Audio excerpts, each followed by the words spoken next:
So it's an air battery. What we're going to do, we want to balance it.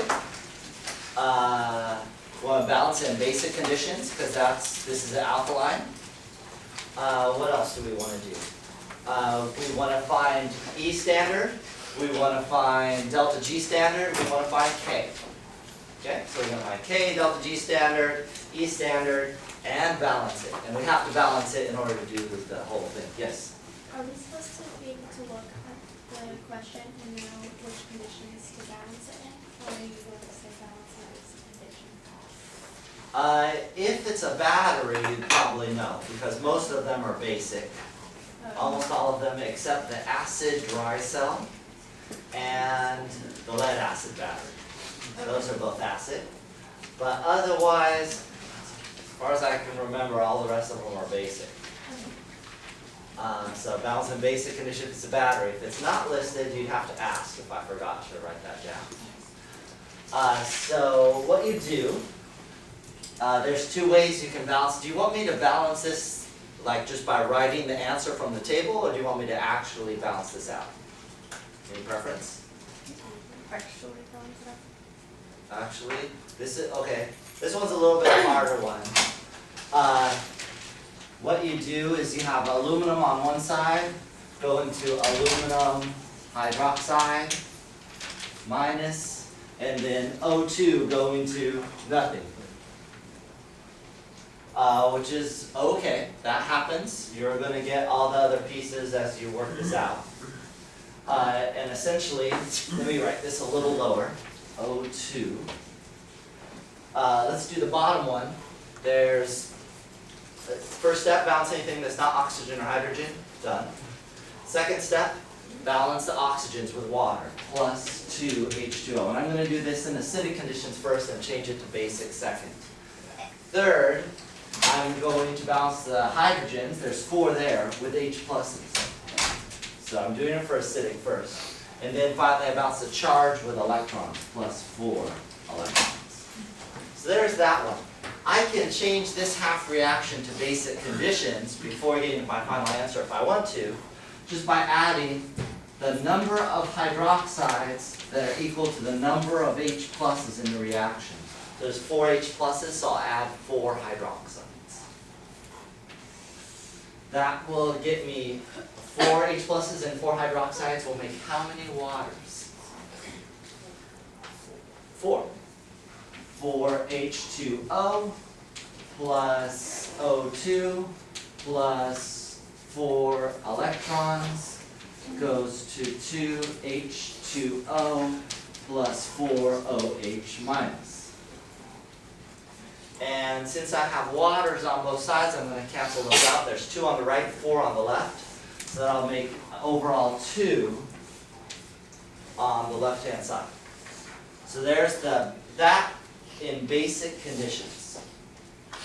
Now I can look up the E squiggly, the potential for this reaction. We saw a little earlier, but I got to refine it. Oh, and is this a reduction or oxidation? Reduction. That's a reduction, so I'm going to take the number as is from the table. I'm not going to flip the number. In the table, it's positive 0.401. So, 0.401, positive. Okay, now for the top one. This one's a little more horrible. Aluminums are balanced. That's the first step to balance anything not oxygen or hydrogen. Second step is to balance the oxygens. There's 4 here, so I need plus 4 H2O here. The next step, what's the next step? To balance the hydrogens. I've got 4 here and 8 here, so I need 4 H plus, what's the overall charge right now on the right-hand side? 3 right now, so I better have 3 electrons. Putting in this case, a 0 charge on both sides. Okay, that again is acidic conditions. So I can change it to basic conditions by adding the same number of hydroxides as there is H plus. So plus 4 OH minus plus 4 OH minus. So that'll turn this into 4 waters.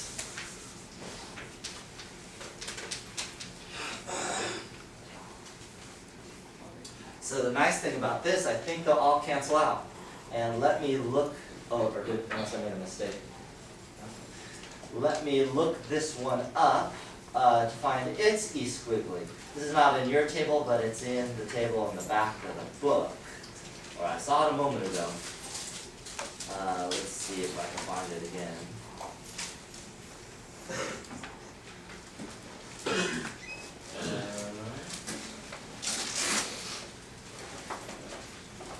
Here we go.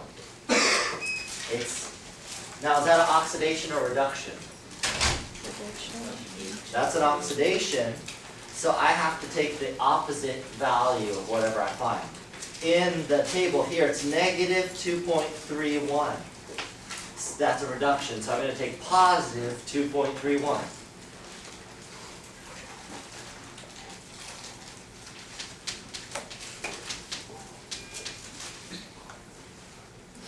Okay? So now, yes? Why did you add 3 electrons? Like, is that part? Oh, Like ooh, why? I erased stuff, but the overall charge, sorry. The 3 electrons are there because the overall charge was negative 3 here, Okay. and was positive 3 here, and 0 here. So I have to add negative 3 and 0 on both sides. That's why that 3 came from. So it was a step before, and I kind of erased that step. Okay. To find the overall E standard, I just add these two numbers, because then I would add the 2 half reactions. So E would be 2.31 plus 0.401. That's about 2.71. Yeah, okay. So now that I have my, and this is an E standard, because it's from the table, so I should have put standards here. Since it's from the table, on the table are standard values. I've got now overall standard value. I'm going to erase this.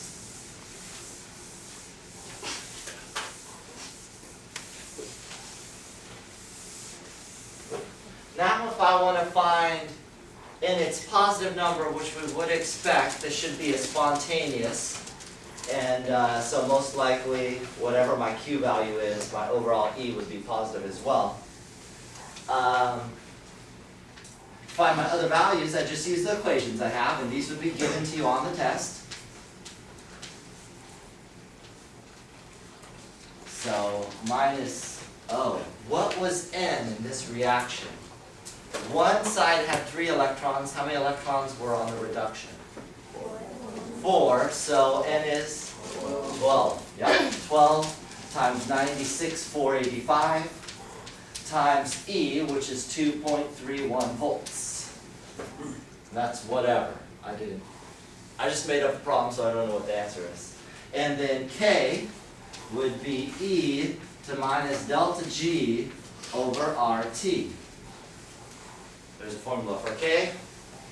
And it would be E to the minus delta G, so this answer would go in here, divided by 8.3145, divided by 298 Kelvin.